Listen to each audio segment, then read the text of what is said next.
Have you ever thought about what would happen to your business if people stopped referring you? I'm asking you this because referrals are something that people really brag about and like having your business built on referrals. But whenever I hear that, I get really concerned. I get kind of scared because it's like you don't really control that part of the business much, like referrals, that is. And you can influence referrals, but like what happens when they dry up? What do you do then? And so my personal belief is that referrals are extremely valuable, but too many skilled professionals coast on referrals. And referrals are not a business plan, but I can show you what is. So oftentimes you're getting referrals for whatever service it is that you provide. So you provide a professional service and then people take you up on that offer to get that service done. They have a great experience. You have a referral process, or maybe you don't and it just happens naturally and you get their friends, their colleagues, their family, whoever. And you kind of can get comfortable with that, especially if it's rolling well and you're able to pay all your bills. But it's not really a business plan. It's not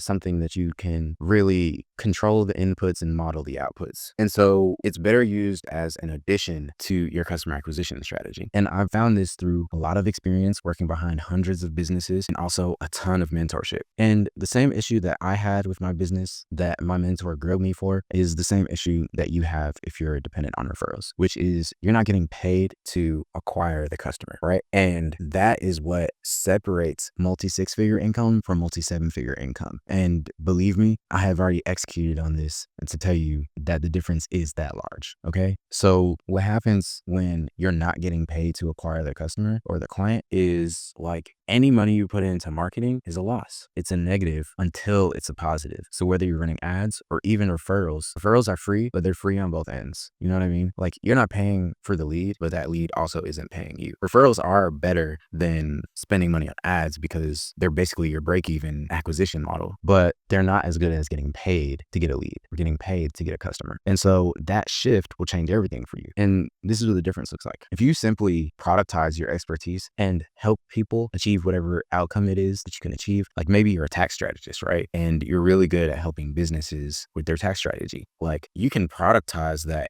knowledge and sell that to people at scale. And so, or even at a small scale, like you can sell it at a small scale or a large scale, but you can sell that to people and then cherry pick your clients from your customers. Whereas like the traditional way of doing business is cherry picking your clients out of thin air, basically. Like this is who you got sent. So this is who you're going to work with, or this is who you're going to try to sell. These are the leads that you paid for. This is who you're going to try to sell. But when you productize that knowledge that you have as a skilled professional, like you give people the opportunity to help themselves. And that also gives people the opportunity to vet your experience and vet the quality of your help. And when people like that quality of help, they're actually incentivized to work with you on a personal level, on a one-on-one level, and or even like a small group level. But I think one-on-one is better. So I don't even like talking about small group services and coaching and whatnot. But like, let's take that same tax strategist, right? Typically you'd be running ads, maybe even creating content, setting up a referral system, and like you're either at a 0 or a negative on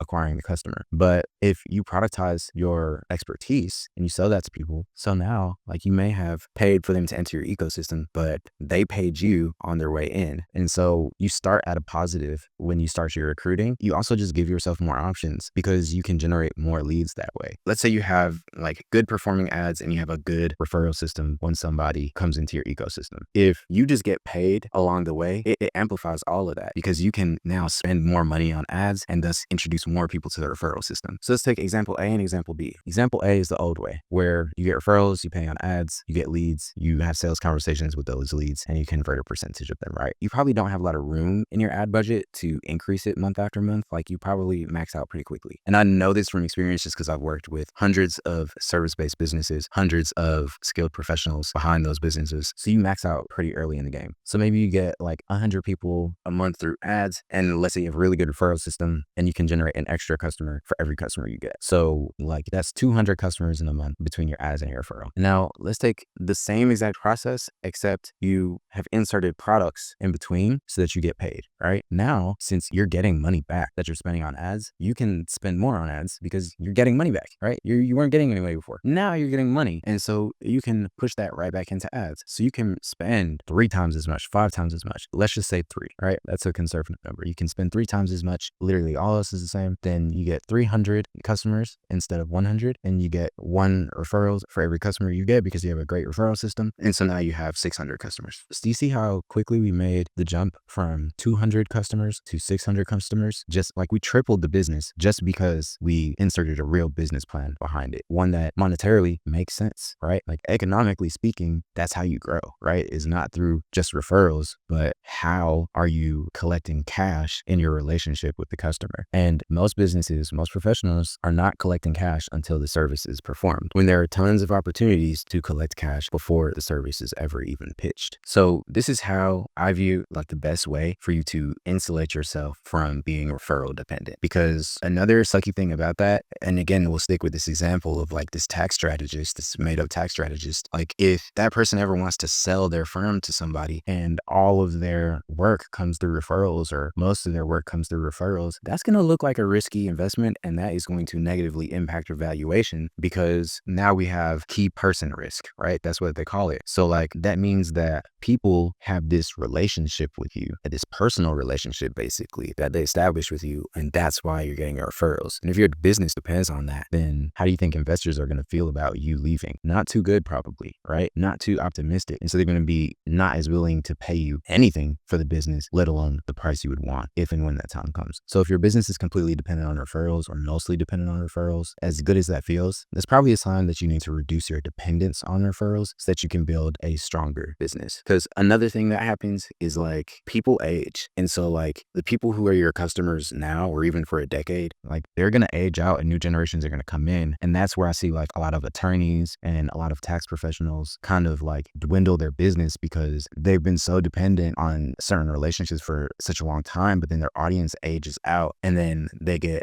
basically transported to a whole new world where they don't have any leverage. They don't have any connections with the younger generations. And it's just because they haven't really been serving those people. And I see it all the time. It's really hard to recover from that. Like it really is. And a lot of people kind of just get forced into retirement that way, and they get forced into a lower income bracket. And it doesn't have to be that way, but you just need to be able to productize your expertise and push that out to enough people to where it can filter down to your clients that you service. And that, ladies and gentlemen, is a business plan.